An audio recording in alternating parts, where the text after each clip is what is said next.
हमारा आज का स्टडी टॉपिक है nucleic acids. After reading about the nitrogenous bases, nucleosides and nucleotides, now we are able to read about the nucleic acid. तो सबसे पहले हमें ये देखना है कि what are the nucleic acids.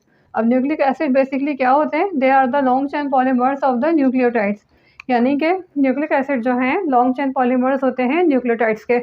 हमने पढ़ा था डिफरेंट न्यूक्लियोटाइड्स जो होते हैं आपस में जब कंबाइन होते हैं तो finally they make nucleic acids विच में बी डीएनए और आरएनए। तो इसको हम इस तरह से देख सकते हैं। For example, it is a nucleotide monomer, ये कंबाइन होगा दूसरे न्यूक्लियोटाइड मोनोमर के साथ, then the third one and so on के इस तरह से इसकी लेंथ बढ़ती जाएगी। तो मोनोमर से ये पॉलीमर बने और finally they will make the nucleic acid structure, जो कि अभी हम लेटर ऑन डिस्कस करेंगे। न्यूक्लिक एसिड जो है are the one of the macromolecule of the body, यानी कि out of the 4 macromolecules of the body, जो कि क्या क्या होते हैं 4 macromolecules? Carbohydrates, lipids and proteins. तो जो फोर्थ वन है वो क्या है? That are nucleic acids. Out of the 4 macromolecule, nucleic acids are one of the macromolecule of the body. अब इनकी अगर हम टाइप्स देखेंगे तो न्यूक्लिक एसिड दो तरह के होते हैं। One is deoxyribonucleic acid, that is the DNA, और second is ribonucleic acid, that is the RNA. तो फर्स्ट जो है हम लोग डीएनए के बारे में पढ़ेंगे, then later on we will discuss about the ribonucleic acid, that is the RNA. तो डीएनए अब क्या होता है? डीएनए जो है is the long chain polymer of deoxyribonucleic acids. हमने ये पढ़ा है कि डीएनए के अंदर जो न्यूक्लियोटाइड प्रेजेंट होता है वो डीऑक्सी राइबोन्यूक्लियोटाइड होते हैं। तो इस तरह से डीएनए जो है लॉन्ग चेन पॉलीमर है, यानी कि डीऑक्सीराइबोन्यूक्लियोटाइड का पॉलीमर है डीएनए। अच्छा, अगर हम इसकी डिस्कवरी देखें तो डीएनए जो है फर्स्ट जो है डिस्कवर किया था in 1869 by a Swiss scientist which name जिसका नाम था फ्रेडरिच मिशर। और देन लेटर ऑन जो है इसका जो स्ट्रक्चर या इसका जो मॉडल था वो प्रपोज किया था जेम्स वाटसन ने और फ्रांसिस क्रिक ने इन 1953, जिसको कि इन्होंने डबल हेलिक्स स्ट्रक्चर को डिस्क्राइब किया था फर्स्ट टाइम, और इस स्ट्रक्चर का नाम दिया गया था Watson and Crick model of the DNA. तो अगर हम इसकी प्रॉपर्टीज देखें तो कुछ प्रॉपर्टीज इसकी क्या होती हैं कि ये हेरिडेटरी मटेरियल होता है in almost all the organisms, यानी कि ये जेनेटिक इन्फॉर्मेशन जो होती है वो ट्रांसमिट करता है from the parent to the offsprings. और सेकंड जो है every cell of a person's body have the same DNA, यानी कि कोई भी अगर शख्स है तो उसके बॉडी में जितने भी सेल्स हैं तो ईच एंड एवरी सेल जो है उसमें ऑलमोस्ट सेम डीएनए प्रेजेंट होता है। अच्छा, अब now coming to the location, DNA जो होता है दो जगह पे प्रेजेंट होता है within the cell. Mostly जो होता है मेजॉरिटी जो है न्यूक्लियस में होता है, इसके अलावा माइटोकॉन्ड्रिया में भी प्रेजेंट होता है, that is called as the mitochondrial DNA. अब हम डीएनए के स्ट्रक्चर को डायग्राम से समझते हैं। तो हमने ये पढ़ा है कि डीएनए जो है basically is a polymer of deoxyribonucleotides. तो हम इस डायग्राम में देख सकते हैं कि यहाँ पे डिफरेंट डीऑक्सी न्यूक्लियोटाइड्स हैं जो आपस में कंबाइन होकर डीएनए का स्ट्रक्चर बना रहे हैं। तो depending on the type of the base, जैसा कि यहाँ पे हमें नज़र आ रहा है कि ए है तो ए डिनोट्स कर रहा है एडेनिन को, तो दिस न्यूक्लियोटाइड इज डीऑक्सी एडिनिलेट। यहाँ पे सी डिनोट कर रहा है साइटोसिन को, तो this is deoxy cytidylate, this is deoxy guanylate और डीऑक्सी थाइमिडिलेट। अच्छा, अब ये जो सेकंड अपोजिट स्ट्रैंड है तो इसके अंदर जो है बेस सीक्वेंस है, तो हमें मालूम है कि एडेनिन जो है पेयर करती है विद द थाइमिन। तो यहाँ पे जो न्यूक्लियोटाइड है this is deoxy thymidylate. Cytosine जो है पेयर करती है विद द गोनिन, तो this nucleotide is deoxy guanylate. Again यहाँ पे गोनिन और साइटोसिन आ गए, यहाँ पे थाइमिन और एडेनिन हो गए।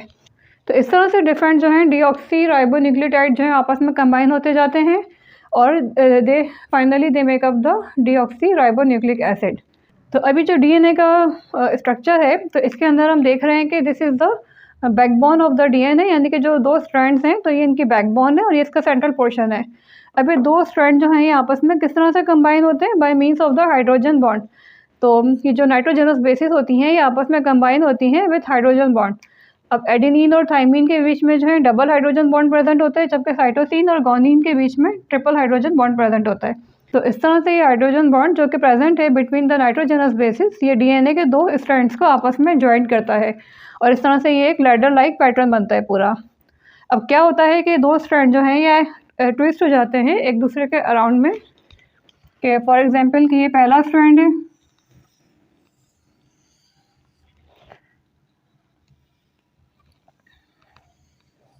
और this one is second strand. तो ये एक दूसरे के अराउंड में पेयर ट्विस्ट हो गए हैं और यहाँ पे जो है नाइट्रोजनस बेसिस हैं जो कि आपस में कंबाइन हो रही हैं।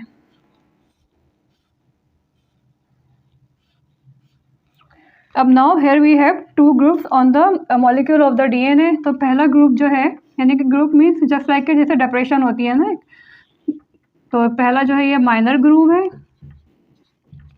और सेकंड वन इज द, ये जो कि यहाँ पे बन रहा है, this is the major group.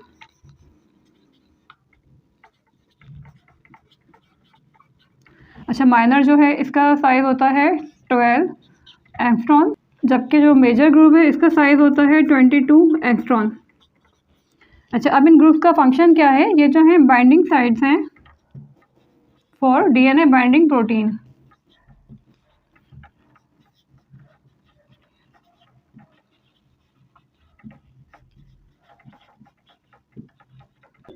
Again coming to the central portion of the DNA molecule, हमने यहाँ पे देख लिया कि बेस पेयरिंग जो है हमेशा कांस्टेंट है, कि ए जो है थाइमिन से कर रहा है, एडेनिन थाइमिन से कर रही है, साइटोसिन जो है गुआनिन से कर रही है।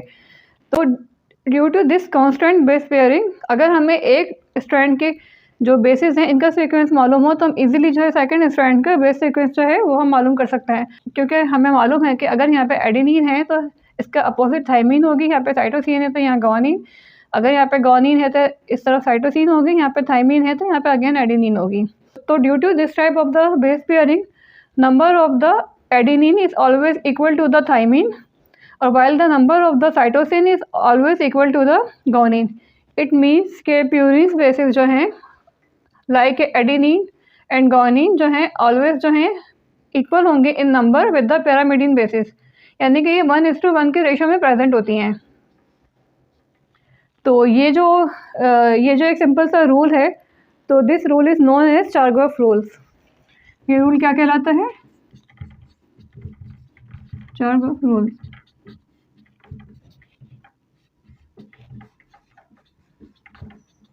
अगेन इसको रिपीट कर लेते हैं कि in a DNA molecule number of purine bases is always equal to the pyrimidine bases, और ये जो रूल है ये चारगॉफ रूल कहलाता है।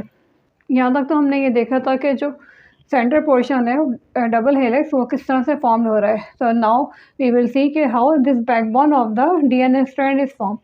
अब ये बैकबोन किस तरह से बनती है? तो this backbone of the DNA strand is form by the phosphate and the sugar molecule. तो इस तरह से, क्योंकि हमें पता है कि एवरी न्यूक्लियोटाइड जो होता है उसके 3 पोर्शन होते हैं, एक तो नाइट्रोजनस बेसिस है, शुगर पोर्शन हो गया और फॉस्फेट ग्रुप हो गया।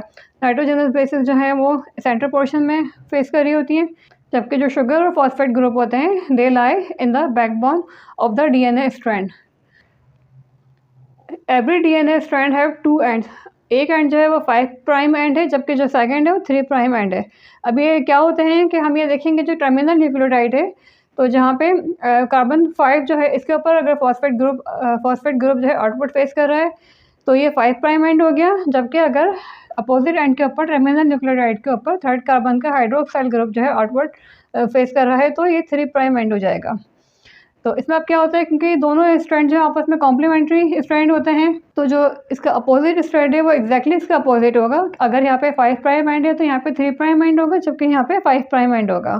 सेकेंडली, अब हमें ये देखना है कि विद इन दिस बैकबोन कि न्यूक्लियोटाइड आपस में किस तरह से कंबाइन हो रहे हैं। हमें ये तो मालूम है कि 2 स्ट्रैंड आपस में हाइड्रोजन बॉन्ड के थ्रू कंबाइन हो रहे हैं। अब ये जो न्यूक्लियोटाइड है आपस में किस तरह से कंबाइन होते हैं? By the phosphodiester bond. अब ये फॉस्फोडाइएस्टर बॉन्ड किस तरह से बनता है? It is form between the, अब हम यहाँ पे देख रहे हैं कि कार्बन 5 के ऊपर यहाँ पे फॉस्फेट ग्रुप अटैच है, तो यही फॉस्फेट ग्रुप जो है यहाँ पे carbon 3 of the opposite nucleotide के साथ बॉन्ड हो जाएगा। तो इसी तरह से ये जो फॉस्फेट ग्रुप है कार्बन 5 पे कार्बन 3 के साथ बॉन्ड हो रहा है अपोजिट न्यूक्लियोटाइड, तो इस तरह से सारे न्यूक्लियोटाइड आपस में कनेक्ट हो रहे होते हैं। तो अब यहाँ पे क्वेश्चन अराइज होता है, why this bond is known as phosphodiester bond. तो हम यहाँ पे इसको ब्रीफली देख लेते हैं कि for example we have a nucleotide, ये इसकी नाइट्रोजनस बेस हो गई है, ये इसकी शुगर हो गई है which is the deoxyribose sugar in the DNA, और यहाँ पे इसका फॉस्फेट ग्रुप हो गया। इसी तरह से ये सेकंड न्यूक्लियोटाइड यहाँ पर आ गया है। तो अब क्या होगा कि हम ये देख रहे हैं कि ये वाला जो न्यूक्लियोटाइड है इसके कार्बन 5 के ऊपर ये फॉस्फेट ग्रुप अटैच है। तो ये जो फॉस्फेट ग्रुप है ऑलरेडी कार्बन 5 के साथ एक ईस्टर बॉन्ड बना रहा है। This is the ester bond. तो एक ईस्टर बॉन्ड तो हमारे पास इधर हो गया। वाइल अब सेकंड ईस्टर बॉन्ड किस तरह से बनेगा कि here is the hydroxyl group of the phosphate group, while जो एडजेसेंट न्यूक्लियोसाइड है यहाँ पे थर्ड पोजीशन के ऊपर एक हाइड्रोक्साइल ग्रुप अटैच है। अब ये हाइड्रोक्साइल ग्रुप और ये वाला हाइड्रोजन है आपस में रिएक्ट करेंगे और यहाँ से वाटर रिमूव हो जाएगा, दैट इज H2, यानी कि 2 हाइड्रोजन आइटम एक वाटर का आइटम। तो इस तरह से वाटर रिमूव हो गया। तो फाइनली यहाँ पे क्या रहेगा, सिर्फ एक ऑक्सीजन रहेगा। तो this reaction is known as condensation reaction.